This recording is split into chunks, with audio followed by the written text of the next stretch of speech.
우리 먼저 성경을 봉독하고 우리 함께 말씀을 보도록 하겠습니다. 자, 19절부터 25절까지 제가 올려드립니다. 천천히 보도록 하겠습니다.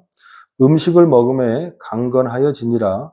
사울이 다메섹에 있는 제자들과 함께 며칠 있을새 즉시로 각 회당에서 예수가 하나님의 아들이심을 전파하니 듣는 사람이 다 놀라 말하되 이 사람이 예루살렘에서 이 이름을 부르는 사람을 멸하던 자가 아니냐. 여기 온 것도 그들을 결박하여 대제사장들에게 끌고 가고자 함이 아니냐 하더라. 사울은 힘을 더 얻어 예수를 그리스도라 증언하여 다메섹에 사는 유대인들을 당혹하게 하니라. 여러 날이 지나매 유대인들이 사울 죽이기를 공모하더니 그 계교가 사울에게 알려지니라.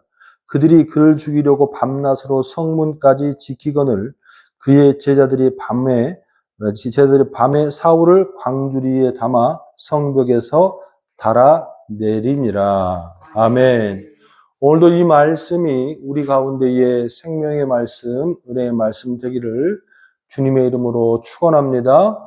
오늘은 사도행전 9장 우리 19절에서 25절 9장 전체의 말씀을 좀 보면서 함께 나누길 원하는데 참 말씀 제목을 잡기가 좀 어려웠는데 이렇게 올려드립니다. 드러나지 않는 시간, 하지만 필요한 시간. 드러나지 않는 시간, 하지만 필요한 시간이라는 제목을 가지고 오늘 좀 말씀을 좀 나누기를 원합니다. 가만히 보면 음식을 먹을 때 두 가지의 유형의 사람들이 있는 것 같아요. 배를 채우기 위해서 먹는 사람. 이렇게 말하면 좀 너무 천박한가요? 그냥 배고파서 먹는 사람이에요. 음식을 그냥 맛있게 먹습니다. 대부분의 사람들이 배가 고프니까 그 음식을 맛있게 먹는 유형의 한 사람. 저도 거기에 속합니다. 또 다른 사람은 이런 사람이 있어요. 음식 속에 세세하게 숨겨져 있는 맛을 느끼고 생각하고 찾아내고 분석하고 하는 사람들이 있습니다. 주일 아침에도 우리 사모가 맛있는 떡국을 끓여줘서 또 맛있게 먹었습니다. 여기서는 떡국 한 그릇 먹는 것도 만만치가 않은데 아무튼 맛있게 먹었어요. 근데 그 떡국을 먹으면서 당근이 몇 개 들어갔니, 몇 프로가 이거니 그렇게 생각하지 않죠. 그냥 맛있으면 다. 근데 중요한 것은 그렇게 막 찾아내고 먹는 사람들, 또 이런 사람들을 우리는 미식가라고 합니다. 그래서 두 가지 종류의 사람이 있어요. 또 가만히 보면 자연을 볼 때에 그냥 그대로 보는 사람이 있어요. 저 나무가 꽃을 피우고 있네. 아우, 너무 예쁘다. 아니, 벚꽃이 피었네. 이런 사람이 있는가 하면 어떤 사람들은 그 모습을 보면 그런 사람들을 봤어요. 저 나무가 저 꽃을 피우려고 얼마나 시간이 많이 지났을까, 또 얼마나 고생했을까. 참 예쁘긴 하지만 정말 그런 시간을 생각하면서 그 숨겨진 것까지 또 이렇게 생각하는 사람들이 있어요.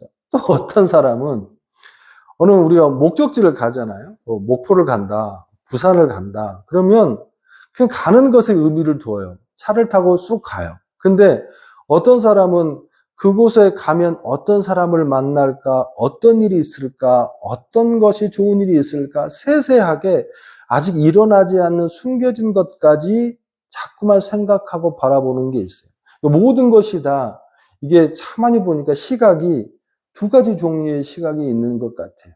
오늘 예배도 그냥 주일 됐으니까 예배 드리는 거지라고 하는 사람이 있는가 하면 또 어떤 사람은 오늘 주일날 예배를 드리면서 하나님께서 나에게 어떤 의미의 또 어떤 말씀을 주실까 기대하면서 그걸 찾아가는 사람이 있는 것 같아요.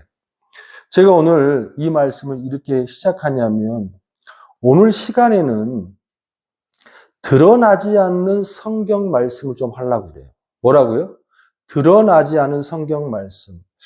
이거 성경에 써 있지도 않는데 어떻게 설교를 하나 참 고민되고 힘들었는데 비록 성경에는 기록되어 있지 않지만 우리 신앙에 반드시 필요한 시간, 또 반드시 있어야 될 하나를 꼭 말씀드리기 위해서 오늘 말씀 함께 나누는데 우리는 앞에 말씀을 보지는 않았지만 사도 바울이 9장에 어떤 사건이 있었어요?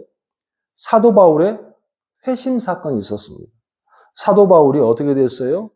다메섹이라고 그러죠. 다메섹 도상이라고 하는 건데, 다마스커스. 제가 좀 목소리가 조금 오늘 안 좋습니다. 다마스커스의 그 아라비아 반도 끝까지 뭐하러 가죠? 예수를 믿는 사람들을 잡아서 끌고 가기 위해서 거기까지 쫓아갑니다. 사람들을 데리고. 근데 중요한 것은 그 9장에서 누구를 만나요? 예수님을 직접 만납니다. 예수님을 직접 만나서 그곳에서 회심이 이루어지잖아요. 하나님께서 다마스커 쫓아간 그 사울을 굴복시키시고 그리고 아나니아라 하는 선지자를 직가라는 곳에 있는 사울에게 바로 보냅니다. 근데 한 가지 여기서 이걸 설명을 해야 될까 말까 생각했었는데 이 직가라 있는 하는 이곳이 이게 지명이 아니고요. 그러니까 거리입니다. 거리. 쉽게 말하면 쭉 뻗은 도로, 쭉 뻗은 길, 뭐 이렇게 표현하는 곳인데 이게 그냥 지나칠 수도 있지만 굉장히 의미가 있거든요. 자, 9장 11절 말씀을 한번 같이 한번 읽어볼까요? 사도행전 9장 11절 시작. 주께서 이르시되 일어나 직가라 하는 거리로 가서 유대의 집에 다소 사람 사울이라는 사람을 찾으라. 그가 기도하는 중이니라. 아멘. 자, 이게 이 지명이 아니고 거리 이름인데 거리 모양이 어떻게 됐어요? 직선으로 쭉 이어졌다라는 거. 여기서 우리가 워드 플레이라고 그러는데 하나님께서 한 가지 이 숨겨놓은 게 있어요. 하나님의 아주 급하신 마음, 하나님의 아주 긴급한 마음이 이 직선이라는 곧바로한 직행이라는 단어에 숨겨져 있는데 예를 들면 사도행전 16장 11절의 말씀에 보면 우리가 드로아에서 배로 떠나 사모드게로 직행하여 이틀날 네아폴리로 가고라고 하는 겁니다. 여기서도 비슷한 말로 직행이라는 말이고 나오잖아요. 곧바로라는 말이 나오는데 이게 이런 말이에요. 이게 예를 들면 엄마가 아이에게 심부름을 시켰어. 근데 엄마가 당부를 하는 거. 뭐라고 당부를 하냐면 다른 데 들리지 말고 곧바로 갔다 와 라고 말하는 거예요. 그러면 엄마의 어떤 마음이 여기에 담겨 있어요? 엄마가 슈퍼 가서 곧바로 가서 두부 한 무 사와 라고 그랬으면 엄마의 어떤 마음이 담겨져 있어요? 급한 마음, 이게 필요한 마음, 이게 이 엄마의 마음에 담겨져 있어요? 안 담겨져 있어요? 담겨져 있어요. 그래서 지금 하나님께서 사도행전 16장에서도 직행이란 말도 그렇고 또 직가란 뜻도 그렇고 여기는 하나님의 급한 마음이 담겨져 있다. 왜 그러냐면 조금 더 설명을 좀 드리냐면 사도행전 16장에 지금 보니까 배로 떠나 사모드게로 직행하여 네아폴리라고 가고 그러니까 드로아에서 사모드게에서 네아폴리까지 210km거든. 100km 따지면은 한 6일이나 5일 정도는 가야 돼. 그런데 하나님께서 기름도 없고 동력이 없는 그 상황에서 순풍을 주셔가지고 바울을 어떻게? 바로 이틀 만에 보내잖아요. 그만큼 굉장히 뭐였어요? 하나님의 급한 마음이 여기에 담겨 있다. 그러니까 지금 직가에 있는 거리로 가서 유다 집에 있는 다소 사람을 아나니아라 만나라라고 했을 때는 하나님께서는 빨리 이 사도 바울을 회심시키시고 고치시고 쓰고 싶은 마음이 있다 없다? 있다라는 거예요. 이게 성경을 바라보면서 우리가 통독이라는 표현을 자꾸 쓰잖아요. 통독했으면 통독했어요. 한 번 통독했어요. 두 번 통독했어요라고 하는데 사실은 통독이라는 원래의 의미는 무엇이냐면요. 제대로 정확하게 읽는 걸 얘기합니다. 성경 한 번 다 안 읽어도 좋아요. 그 말씀을 정확하게 읽어야 그 말씀의 의미가 잘 올 수 있다. 할렐루야. 이처럼 주님께서는 사도 바울을 빨리 고치고 싶었어요. 그래서 아나니아를 통해서 어떻게 합니까? 세례를 주고 그 감겨있던 눈을 띄어서 사도 바울을 다시 회심시켜 줍니다. 근데 중요한 사도 바울이 곧바로 알아차리는 거예요. 내가 잘못했구나. 내가 실수했구나. 내가 이곳에 예수를 믿는 사람들을 잡으라고 왔지만 사실은 진짜 하나님이 누구다? 진짜 하나님이 누구다? 예수였구나. 그 예수였구나. 이렇게 교정을 해주니까 사도 바울이 어떻게? 바로 교정이 돼요. 참 이게 좋아요. 열정이 있는 사람들이 실수를 좀 많이 합니다. 또 열정 있는 사람들 좀 급하기도 해요. 베드로처럼. 근데 이런 사람들이 조금만 교정해주면 또 잘해요. 아멘? 조금만 알려주면 또 잘해요. 그래서 하나님은 조금 어리석고 부족하더라도 어떤 사람을 쓰세요? 사랑과 열정이 있는 사람을 쓰신다. 베드로 얼마나 열정이 많아요. 그렇잖아요? 사도 바울 열정하면 우리 예수님도 열정하면, 엘리야도 열정하면, 어쨌든 간에 뜨뜻미지근한 오래된 신앙보다 우리 그런 거 있잖아요. 모태신앙들, 또 신앙이 오래된 사람들 보면 많이 알아요. 또 무엇인가를 많이 알고 있어. 근데 한 가지 그런 사람들 참 안타까운 건 뭐냐면, 그래서인지 모르지만 이것도 아니고 저것도 아니고, 그래서 웃긴 말도 있잖아요. 모태신앙을 왜 못한다고? 그냥 못해서 못하시는. 다 하기 싫어.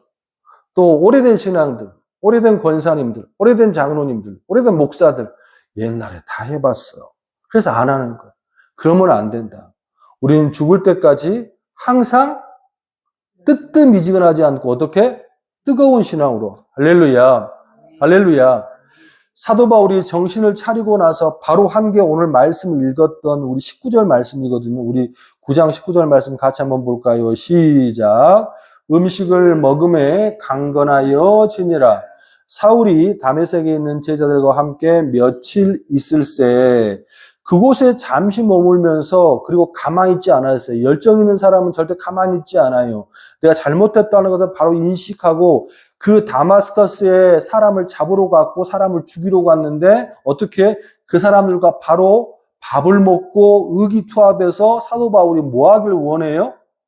복음을 전합니다. 있을 수 없는 일이에요. 20절 같이 한번 읽어볼까요? 시작. 즉시로 각 회당에서 예수가 하나님의 아들이심을 전파하니, 이거 웃긴 일이에요.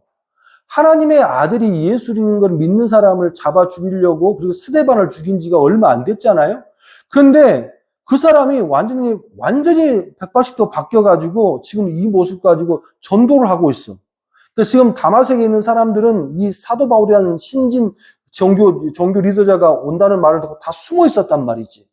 들키면 잡아가니까. 그런데 죄송하면 한 번만 하세요. 미친 사람이 나와가지고 예수를 막 전도하고 있어요. 전도지 뿌리고 있어요. 이게 너무 웃긴 거예요. 그 말씀 21절 말씀이에요. 같이 한번 볼까요? 시작. 듣는 사람이 다 놀라다고 했어요. 놀라가 엑스타시오를 한다는데, 이 단어가 뭐냐면, 놀라운 게 이게 이제 두 가지가 있어요. 긍정이 있고 부정이 있어. 자, 복권을 샀어요. 복권이 맞았어요. 놀라워 안 놀라워? 그러면 그게 긍정의 놀람이에요? 부정의 놀람이에요? 긍정의 놀람이에요. 정말? 진짜로? 빛나가 1등을 했다고? 원효가 1등을 했다고? 긍정이에요? 부정이에요? 긍정이죠. 근데 여기서 다 놀람은 긍정이 아니에요. 말도 안 돼. 부정적인 놀람이에요. 말하되 이 사람이 예루살렘에서 이 이름을 부르는 사람을 멸하던, 이 이름은 누구죠? 예수예요. 멸하려던 자가 아니냐. 여기 온 것도 그들을 결박하여 대제사장들에게 끌어가고자 함이 아니냐 하더라. 그러니까 말도 안 돼. 이 사람은 예수 믿는 사람 잡아 죽이려고 온 사람인데 그냥 전도를 한다고? 그거 다 거짓말일 거야. 전도하면서 예수 믿는 사람들이 가까이 오면, 또 같이 함께 하면 뭐 하려고? 더 잡아서 끌고 가려고. 이렇게 거짓말 치는 거야. 그랬다는 거예요. 22절에 근데 사울은, 같이 읽을까요? 시작. 사울은 힘을 더 얻어 뭐라든 말든 그냥 열정대로 하는 거, 계속 예수를 그리스도라 증언하여 다메섹에 사는 유대인들을 당혹하게 하니라. 아멘. 사도 바울은 예수를 잡으러 다메섹에 갔지만 회심을 받고 불붙듯이 전도를 합니다. 마치 하나님의 급하신 마음을 깨달은 듯 열정을 가지고 복음을 전했어요. 근데 중요한 건 사람들이 그 사실을 믿어요, 안 믿어요? 안 믿어요. 그래서 우리는 그 사람의 평소의 평판이나 믿음이 중요하다. 우리는 여기서 한 가지 알 수 있습니다. 사도 바울은 그러면 이게 거짓말일까요? 아니에요. 사도 바울은 완전히 회심을 했고 또한 사도는 바뀌었습니다. 하지만 중요한 것은 사도 바울의 전과가 있었기 때문에 사람들은 그 말씀을 믿지 않았어요. 그리고 난 다음에 23절을 같이 한번 읽어봐요. 시작. 여러 날이 지남에 유대인들이 사울 죽이기를 공모하니, 위에 22절과 23절이 어울려야 안 어울려요? 어울리지 않습니다. 지금 사도 바울이 22절까지에서는 어떤 사람이었냐면 무관심한 사람이었어요. 그러니까 중요한 건 뭐냐면 유대인 편에 속한 사람이었어요. 그렇기 때문에 전혀 유대인들이 사울을 죽일 이유가 없습니다. 유대인들이 예수 믿는 사람들을 잡아 죽이라고 보낸 사람이 그때 유대인 친구였단 말이지. 그런데 22절까지 이 모습을 하고 23절로 넘어가서 여러 날이 지났다고 하지만 중요한 것은 이제는 유대교의 사람들이 사도 바울을 뭐 하려고 그래?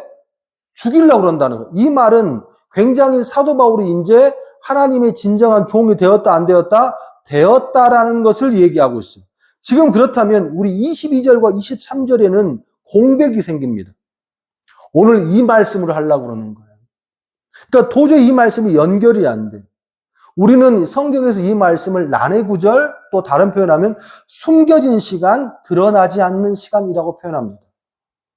과연 사도 바울에게 그 여러 날이라는 시간에 무슨 일이 있었는지, 또 그것이 우리에게 어떤 의미로 다가오는지 우리는 그걸 봐야 할 필요가 있다는 거예요.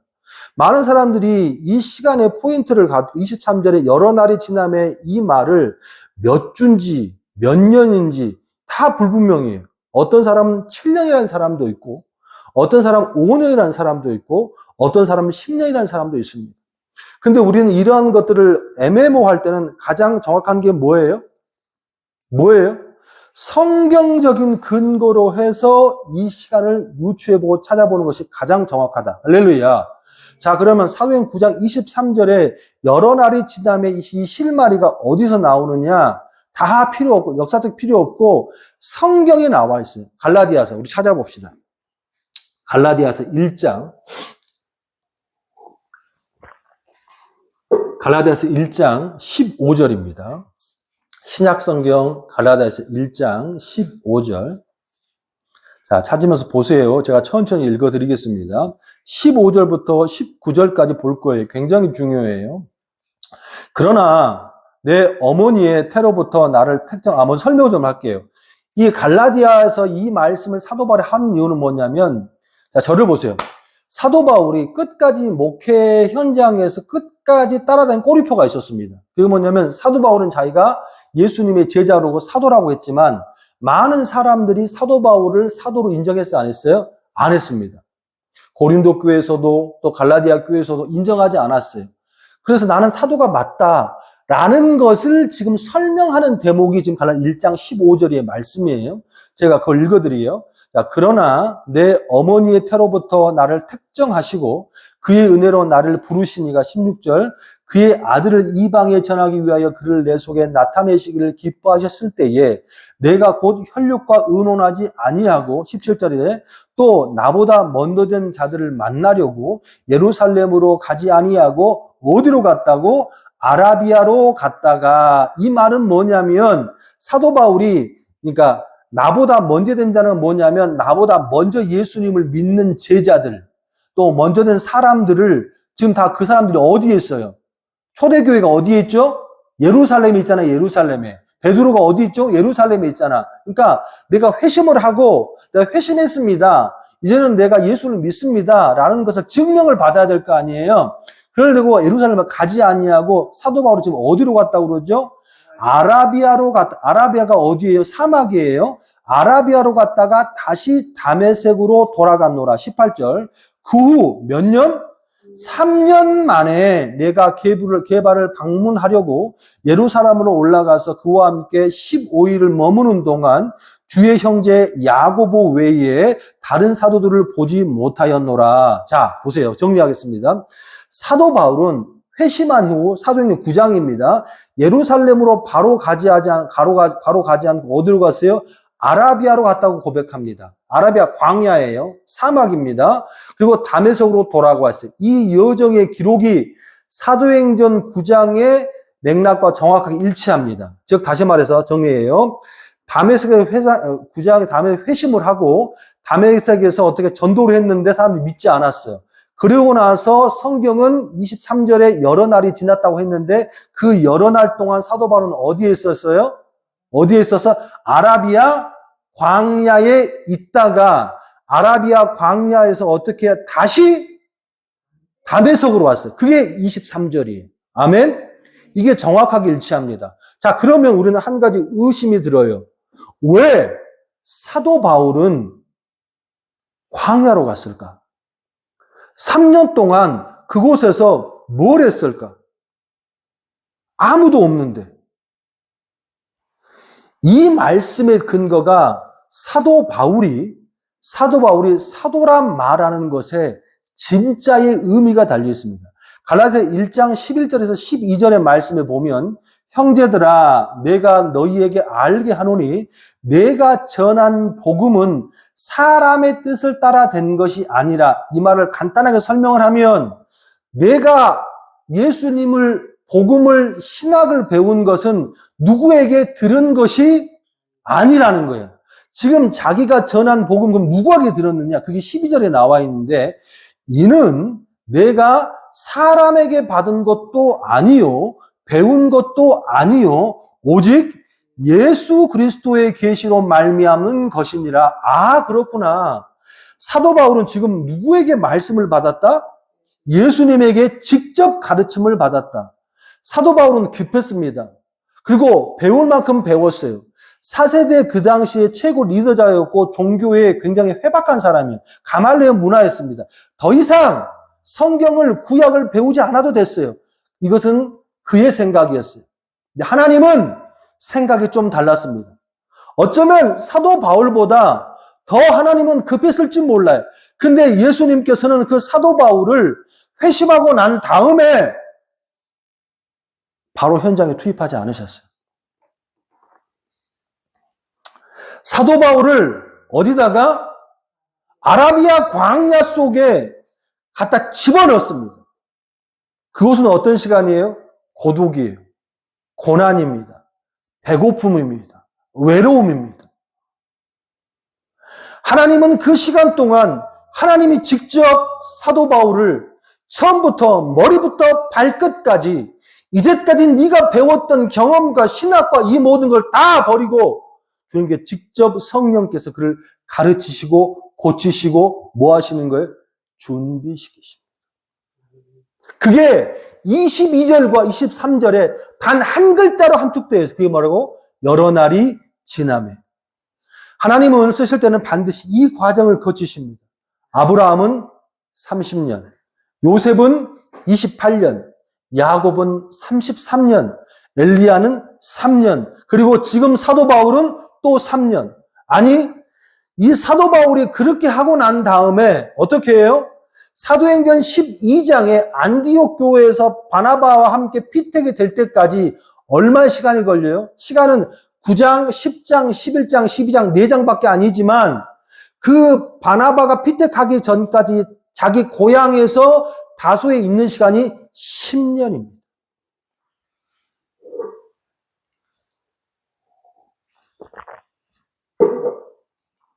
사도 바울은 한 점 부끄럼 없이 자기를 사도라고 칭합니다. 그 이유가 뭐냐면 사도라고 칭하기는 3가지 조건이 필요해요.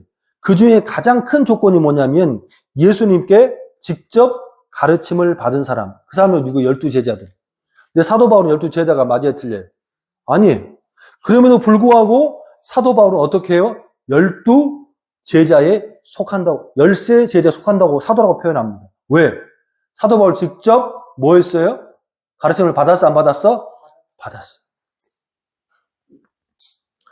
우리는 성경에 드러나 있지도 않고 또한 표시도 되지 않고 한 줄로만, 한 단어로만 기록되어 있습니다.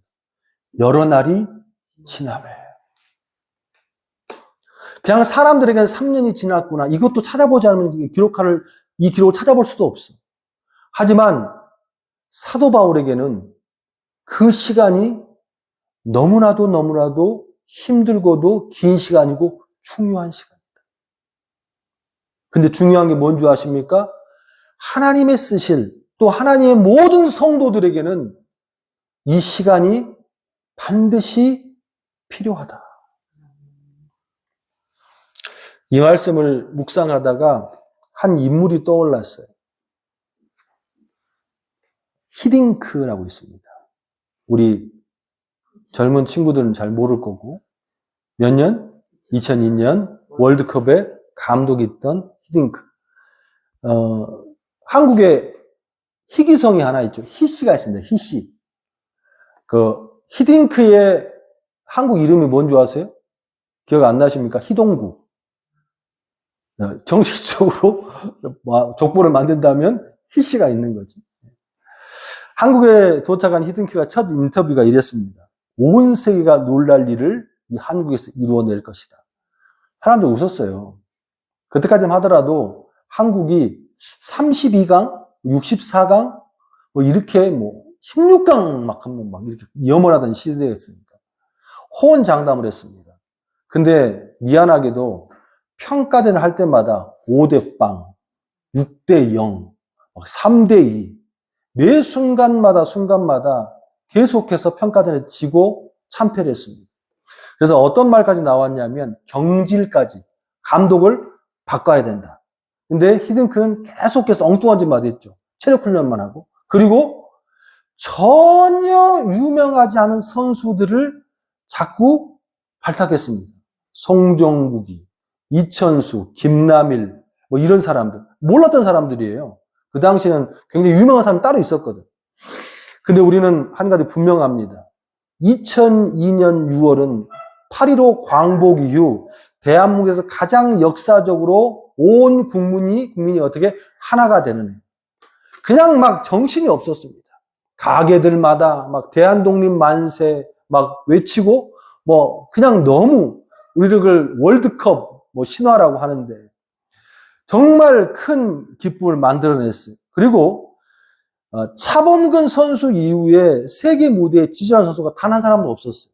근데 이 2002년 월드컵을 끝나고 난 다음에 박지성, 차두리, 이천수, 송종국, 설기현 또 누가 있습니까?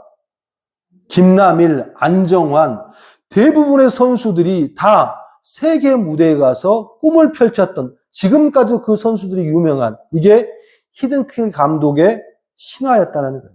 근데 제가 이 말씀을 왜 드리느냐? 히딩크란 사람을 좀 보기를 원해요. 히딩크란 사람은 어떤 사람이냐면 원래 축구 선수가 맞아요. 네덜란드의 프로팀의 무명 미드필더입니다. 근데 이 사람을 일명 벤치워머. 뭐냐면 후보 자리를 따뜻하게 지키는 벤치워머, 후보 선수였습니다. 15년 동안 경기를 출전하는 경우가 거의 없었어요. 그러니까 너무 무명이에요. 그러니까 다른 선수가 경기를 하다가 부상하거나 다치지 않으면 나갈 기회가 없는데 극히 드문 거지. 무명 선수기 때문에 뭐도 없어? 수입도 없어. 변변치 않아. 그래서 생활이 너무 어려웠습니다. 출장해야 되는데 안 되니까. 그래서 가봤자 벤치워머니까 후보 선수 이런 선수니까 이 사람이 투잡을 뛰었어요. 뭔 투잡을 뛰냐면 체육교사로서 아르바이트를 했습니다. 근데 아르바이트를 했는데 또 이게 좀 공교롭게도 이 히딩크가 어떤 아르바이트를 했냐면 체육교사인데 이 장애인들 팀을 운영하는 특수 아이들 체육교사를 했어요. 그러니까 굉장히 그 시대에 히딩크가 그런 말을 했습니다. 너무 자괴감이 크다. 왜 그러냐면 프로 선수인데 뛰지도 못하고 다른 데 가서 축구를 하는데 특수 아이들이기 때문에 말이 돼 안 돼? 안 됩니다. 자기들끼리 대화도 안 되고 코치와도 대화도 안 되고 아무것도 대화 되지 않아. 그러니까 이 모습을 보면서 히딩크가 나중에 인터뷰를 이렇게 했어요. 하지만 저는 이 시기를 이렇게 생각합니다. 숨기고 싶었던 시기, 어려운 시기, 아무도 알지 않는 이 시기. 하지만 중요한 것은 그 시기가 있었기 때문에 지금의 히딩크가 있다. 히딩크는 여기서 뭘 발견하고 뭘 만들었느냐? 선수들을 바라보는 눈과 소통의 기술과 선수들을 이해하기 시작했어요. 그러던 중 82년도에 히딩크는 은퇴를 합니다. 그러니까 누가 관심도 없었고 누가 아무렇지도 않았지만 은퇴했어요. 그리고는 아무도 알아주지 않은 작은 코치에서 생활을 하다가 어느 날 갑자기 98년도에 파격적으로 네덜란드의 비주류 선수가 감독이 됩니다. 그게 바로 히딩크예요. 대부분이 스타 선수가 감독이 국가대표가 되는데 히딩크는 국가대표를 한 적도 없었고 실적도 없었는데 불구하고도 이 사람이 암암리의 인정을 받고 어떻게 됐어요? 감독이 됐어요. 근데 중요한 그 선수가 놀라운 일을 역사를 만들어. 우리가 알고 있는 축구를 조금 좋아하는 사람 알고 있는 그게 바로 오렌지 군단. 네덜란드의 혁명을 일으킨 대표 감독이 거스 히딩크. 우리는 이 히딩크의 모습을 보면서 한 가지 분명을 깨달아요.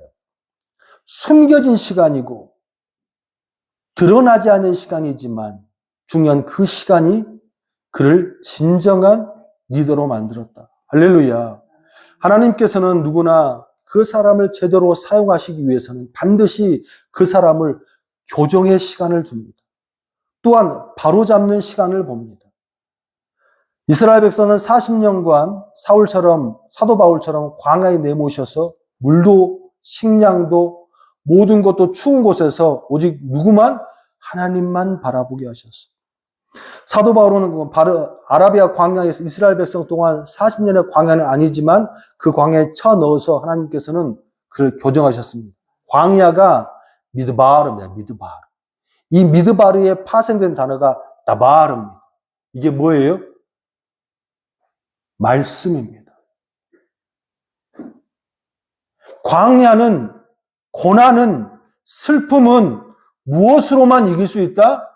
하나님의 말씀으로만. 저는 개인적으로 사도 바울의 현장 속에, 회심의 현장 속에 이 드러나지 않는 이 시간을 통해서 한 가지를 분명하게 깨닫습니다. 사도 바울은 회심을 하고 밖에 나가서 바로 복음을 증거하고 쓰임받기를 원했어요. 하지만 주님께서는 그를 그렇게 쓰지 않으셨습니다. 사도 바울은 많은 시간 지난 다음에 갈라디아 1장 11절 12절 이렇게 얘기합니다. 형제들아 내가 너희에게 알게 하노니 내가 전한 복음은 사람의 뜻대로 된 것이 아니라 이는 내가 사람에게 받은 것도 아니요 배운 것도 아니고 오직 예수 그리스도로 말미암은 것이니라. 아멘. 그 숨겨진 시간 동안 힘든 시간 동안 사도 바울은 철저히 깨지고 또 깨져서 사도 바울은 진정한 사도가 됐다. 얼마 답답했을까요?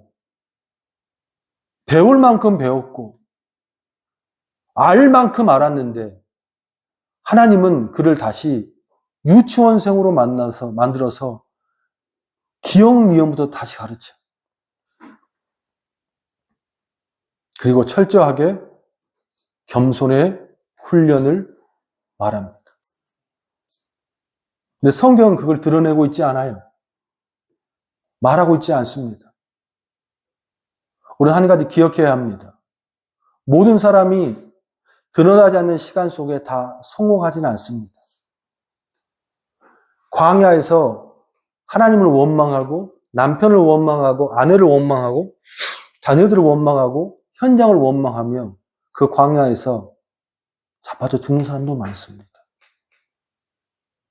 하지만 그곳에서 미드바르 광야에서 다바르 하나님의 말씀을 붙잡고 끝까지 가는 사람은 반드시 22절, 23절에 한 단어로 그 사람을 소개합니다. 여러 날이 지남에 사도 바울을 죽이려 하니라. 이제는 모든 사람들이 사도 바울을 예수 믿는 자로 인정하는 시간이 왔다 안 왔다? 왔다랍니다. 어쩌면 이 시간이 아름다운 교회에도 지금 도래했는지 모르겠습니다. 또한 어쩌면 이 설교를 하고 있는 황재영 목사에게도 이 광야의 시간이 지나고 있는지도 모르겠습니다. 어쩌면 이 광야 속에서 원망하고 서로가 싸우고 힘들고 그렇게 끝날 수도 있고 22, 23절로 다시 넘어가서 귀하게 쓰이는 역사가 있을 줄로 믿습니다.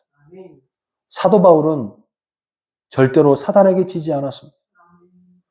23절에 가는 그 광야 속에 형제도 없고 부모도 없고 아무도 없고 내가 그렇게 기독교인으로서 날렸던 사람인데 이 광야에서 뭐 하고 있지? 이 광야에서 내가 뭐 하고 있지? 그런 마음이 들었을 거예요. 사도 바울은 철저하게 그 시간을 감내해냅니다. 말씀을 마무리를 원해요. 어떤 유튜브를 하나 봤어요. 괜찮아요. 유튜브를 봤는데 집에 문이 잠겨 있어요. 집에 문이 잠겨 있는데 수리공이 왔습니다. 열쇠를 따주는 사람이 왔어요.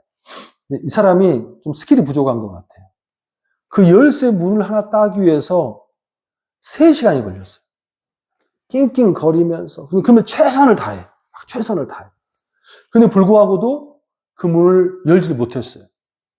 너무 미안해하고, 그러면 죄송하다고 그러고, 그래서 결국 실패하고 돌아갔습니다. 그리고 난 다음에 다른 사람이 더 왔어요. 그 다른 사람이 와서 정확하게 절 보세요. 1, 2, 3, 4, 5. 몇 초 걸렸어요? 5초.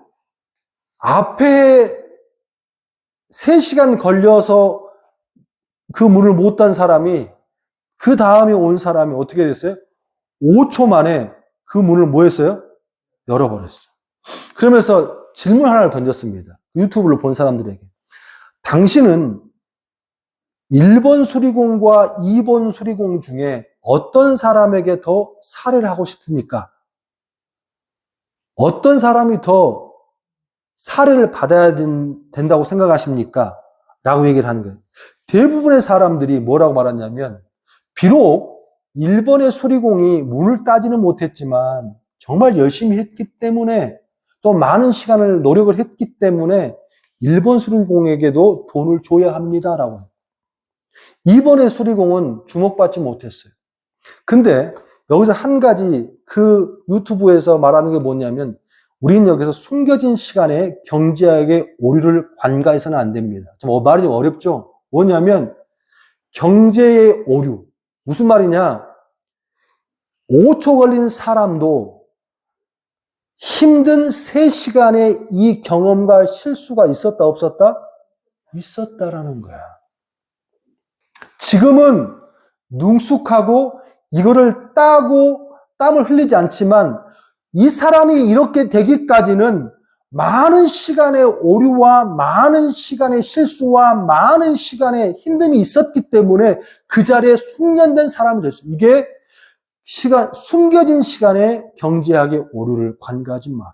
그러면서 모든 사람들이 곧바로 무엇인가 이루어지고 무엇인가 성공하고 무엇인가 해결될까로 하지만 우리에게는 다 힘듦에 숨겨진 시간이 필요하다. 할렐루야. 어떤 분들은 자녀 때문에, 어떤 분들은 캘거리 또한 이민의 이 상황 속에서 이민자들 관계 속에서 참 힘들잖아요. 힘들더라고요. 또 경제적으로 하루 종일 일해도 집세 내고 나면 먹을 것이 없는 게 지금 현재 상황이니까. 또 아이들의 어려움, 건강의 문제 때문에 그러면서도 오늘 주일날 와서 예배를 드리고 있는 여러분들의 모습을 보면서 잘못됐나 보다. 우리가 신앙을 잘못했나 보다. 아니면 교회를 가지 말아야 되나 보다. 라고 생각하는 사람이 있을지도 모릅니다. 저는 여러분들 이런 말씀과 이런 위로를 드리고 싶습니다. 누구에게나 드러나지 않는 숨겨진 시간은 있다. 그 시간을 자기의 감정이나 경험이나 생각으로 넘어가지 마시고 하나님께서 어떻게? 광야는 뭘로 나가야 된다? 다바르. 하나님의 말씀으로만. 또 하나, 절대로 그 시간에는 원망해서는 안 된다. 그러면 어느 순간 20일, 23절로 넘어가는 은혜가 아름다운 교회에게도, 황재영 목사에게도, 여러분에게도 충만히 임할 줄로 믿습니다. 그런 한 주가 되시기를, 또한 그런 믿음들 되시기를 주님의 이름으로 축원합니다.